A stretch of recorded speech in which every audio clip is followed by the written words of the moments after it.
Kita 5 menit saja ke depan berpikir merenungi apa yang saya sampaikan. Teman-teman sekalian, kita ini sebagai orang beriman tahu dunia ini akan dilaluin. Kita tidak akan berlama-lama di sini. Jangan sampai dunia ini menjadi target utama.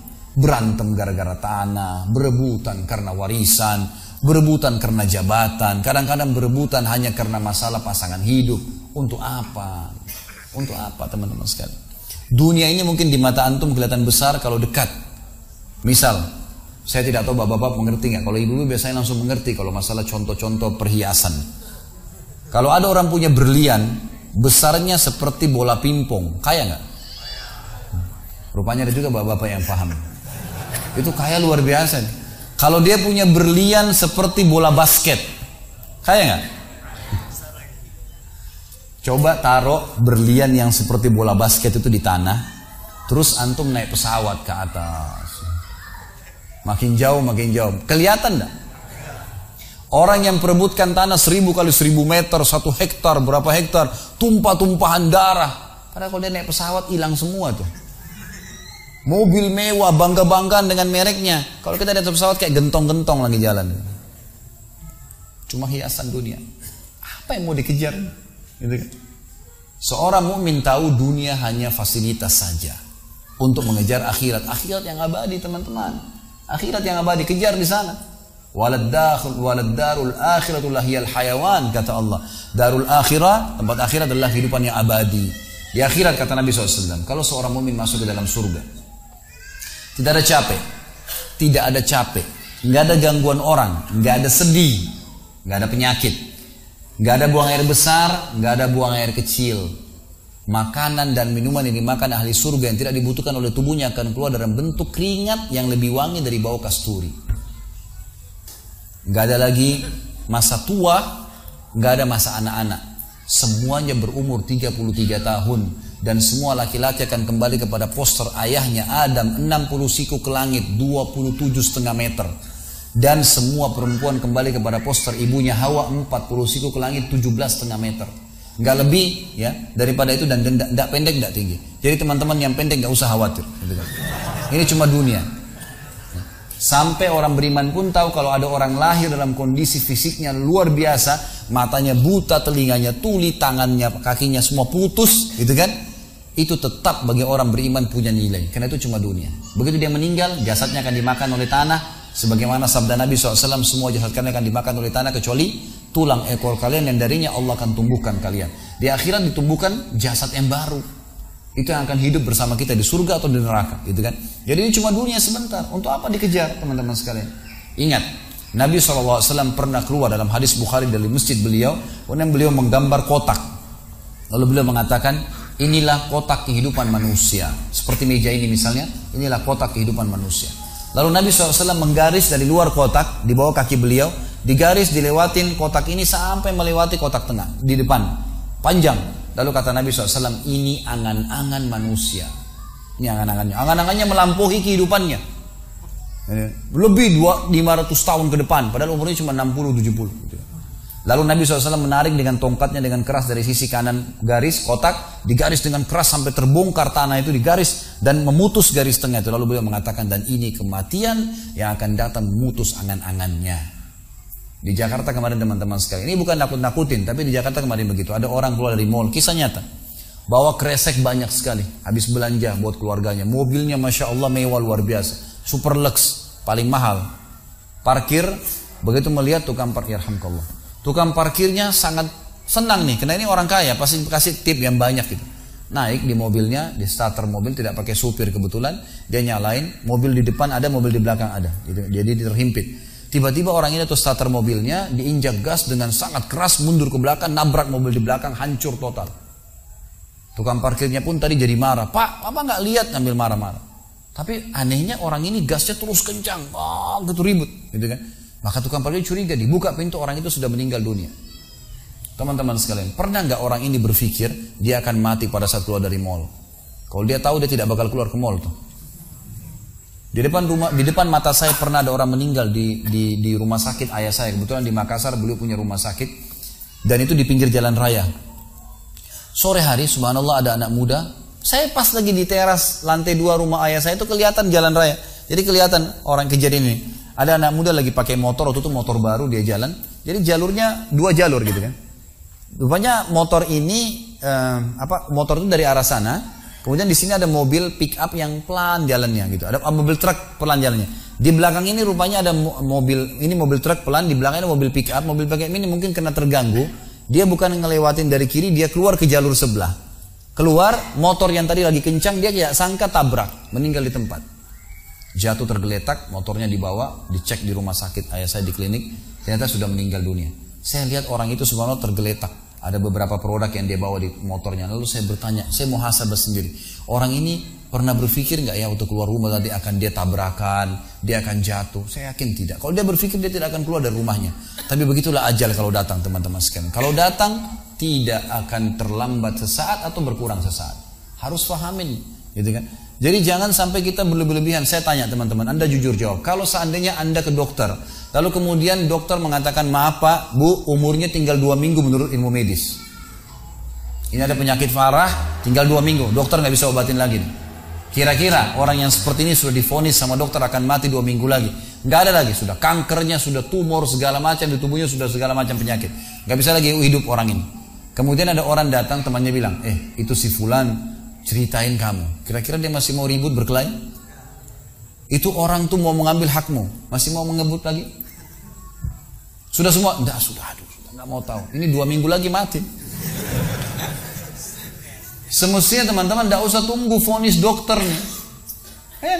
Siapa yang bisa jamin sekarang di masjid ini teman-teman ada dari tembok ini tiba-tiba malaikat maut, saya lihat antum tidak lihat, orang roh saya tinggal dikenang. Khalid Basalamah pernah ceramah, selesai. Dan Anda juga bisa begitu setiap saat. Bagaimana orang bisa tenang nih dalam kemaksiatan kepada Allah sementara setiap saat malaikat maut bisa datang jemput dia dan ada hisab semuanya. Ini bahaya sekali.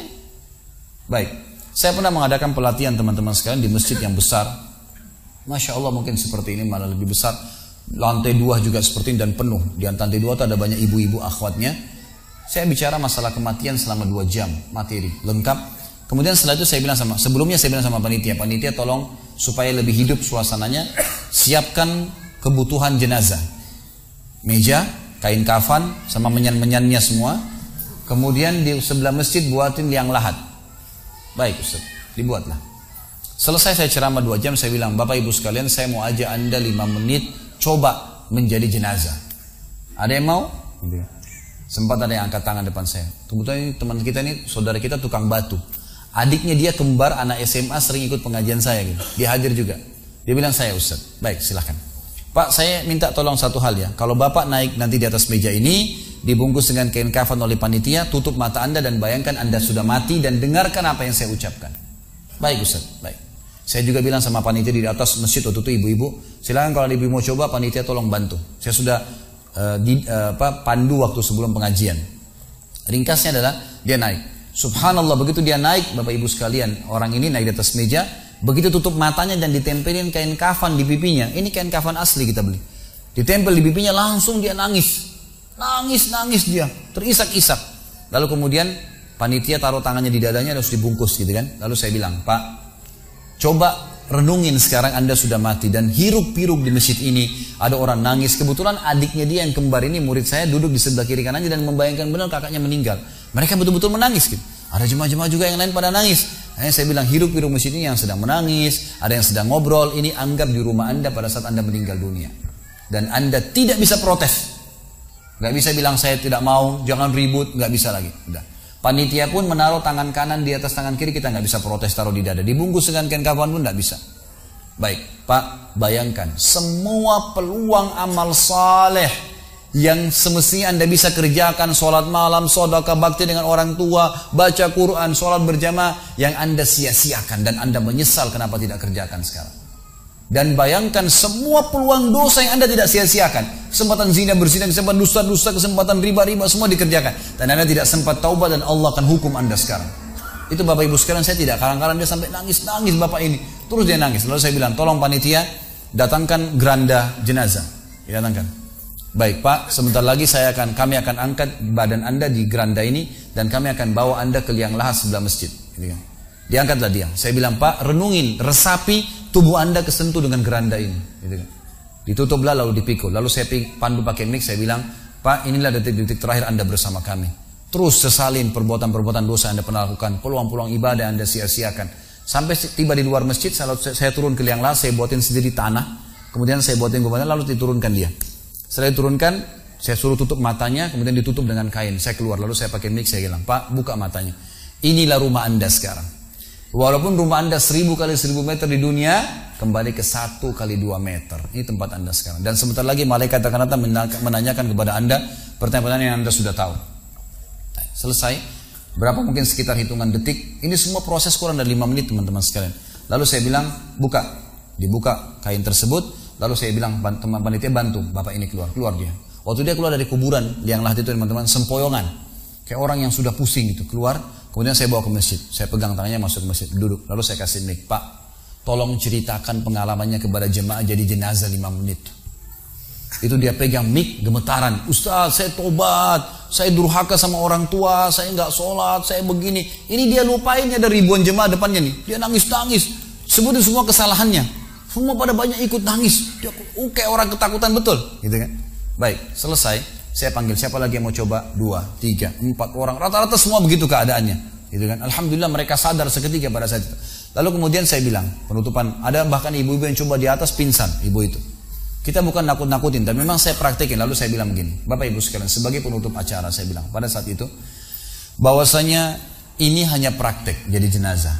Tapi ini ya akan datang satu waktu Anda dibungkus kain kafan tidak bisa kembali lagi. Sekarang masih bisa kembali beramal soleh. Dan ini pernah diperingatkan oleh Hasan Basri rahimahullah. Beliau pernah ngantar jenazah diikuti oleh seseorang. Lalu Hasan Basri tanya, wahai fulan, kalau seandainya jenazah ini tiba-tiba hidup sekarang, apa yang dia kerjakan? Kata orang ini, tentu dia akan sholat, dia akan puasa, dia akan ngaji, dia akan kerjakan ibadah-ibadah. Kata Hasan Basri, kenapa? Dia bilang karena dia sudah mati, dia tahu nilainya ibadah itu. Kata Hasan Basri, yang kau ucapkan benar, tapi yang di depan matamu ini tidak bisa hidup lagi. Kamu sekarang masih hidup, kerjakan seperti dia kalau dia hidup. Jangan tunggu itu, gitu kan? Ingat teman-teman, pujian teman, ancaman teman, atau orang sekitar kita, hanya sepanjang lidahnya. Kamu hebat ya, kamu kaya ya, kamu gagah ya, kamu cantik ya, sepanjang lidahnya demi Allah. Mau apa itu? Apa yang mau direbut? Orang-orang setengah mati sholat malam sejam 2 jam, besok ceritain ke orang hanya butuh pujian sepanjang lidah dia. Untuk apa? Teman-teman yang suka riak nih, saya ajarin caranya gampang. Ada caranya gampang. Kalau Anda besok pagi mau cerita kepada teman-teman Anda di kantor atau tempat, saya sholat tadi malam, sholat malam, gak usah tunggu besok pagi setengah mati, ngantuk-ngantuk nanti malam bangun. Jam 2 malam sebentar, datangin rumah teman yang jadi target, ketok pintunya, nih saya mau sholat, lihat ya. Selesai, gitu kan. Untuk apa nunggu besok setengah mati, gitu kan. Gak ada gunanya riak, pujian orang sepanjang lidahnya, jangan, gitu kan. Gak ada gunanya. Jadi teman-teman sekalian sadarilah mati akan datang dan jadilah seperti Bilal radhiyallahu anhu, sahabat Nabi yang mulia, waktu ditanya, "Ma ra'yuka bil maut?" Apa pendapat Anda dengan kematian? Kata beliau, "Marhaban bil maut." Selamat datang kematian. Apa yang saya mau takutin? Apa yang dia mau takutin kalau selama hidupnya dari bangun tidur sampai tidur semua ketaatan? Pastilah terbalik, orang rindu, gitu kan? Orang mukmin itu rindu. Waktu terjadi perang Yarmuk tahun 14 Hijriah. Waktu itu dipimpin oleh Khalid bin Walid dengan di situ di dalam pasukan ada Sa'id bin Zaid. Sa'id bin Zaid salah satu yang dijamin masuk surga. Teman-teman bisa nonton serialnya di website di www.khalidbasalamah.com, ada serial sahabat. Saya ceritakan di situ ceritanya. Jadi kata Sa'id bin Zaid, waktu kami berhadapan dengan pasukan Bizantium, Romawi, Nasrani ini, mereka jumlahnya 120.000 orang, dipimpin oleh pendeta-pendeta dengan salib-salib yang besar dari emas. Lalu mereka memukul pedang-pedang mereka di perisai mereka sambil melantunkan yel-yel mereka sehingga membuat kami pun sempat nyali kami ciut, gitu kata Sa'id bin Zaid. Lalu subhanallah datanglah Abu Ubaidah bin Jarrah, pimpinan perang yang lain, mengatakan, ya muslimin beginilah, begitulah, semangatlah, pahala jihad disampaikan. Lalu tiba-tiba ada satu orang yang membakar semangat kami. Satu orang, dia datang mengatakan, wahai Abu Ubaidah, pimpinannya, wahai Abu Ubaidah, saya sekarang sudah tidak sabar, mau mati syahid, saya mau masuk sekarang ke sana. Gitu kan? Ada pesanmu untuk Rasulullah SAW? Ada pesan tidak untuk Nabi? Saya sudah tahu saya akan mati nih. Kata Abu Ubaidah, sampaikan salam kami dan kami memperjuangkan agamanya. Orang itu pun masuk ke musuh sendirian. menembus musuh tersebut sampai mati syahid. Kata Sa'id ibn Zaid, suatu saya lihat semangatnya orang tersebut dan tahu yakin dengan janji Allah benar, maka saya loncat dari kuda saya lalu saya tunduk, kemudian saya membaca Allahu Akbar lalu saya menyerang musuh. Semenjak itu rasa takut saya hilang dan akhirnya kami memenangkan peperangan. Jadi memang teman-teman sekalian, mati itu akan dilaluin. Dan memang mati sebuah pintu, kita harus laluin. Tanpa mati tidak bisa. Tapi orang beriman tahu, mati itu justru kebahagiaan buat dia. Karena semua yang bertahun-tahun dia kerjakan, dia akan panen di sana. Semua kehidupan abadi ada di sana, maka dia rindu dengan mati. Tidak perlu takut, gitu kan? Toh akan datang. Jadi harusnya difahami masalah-masalah seperti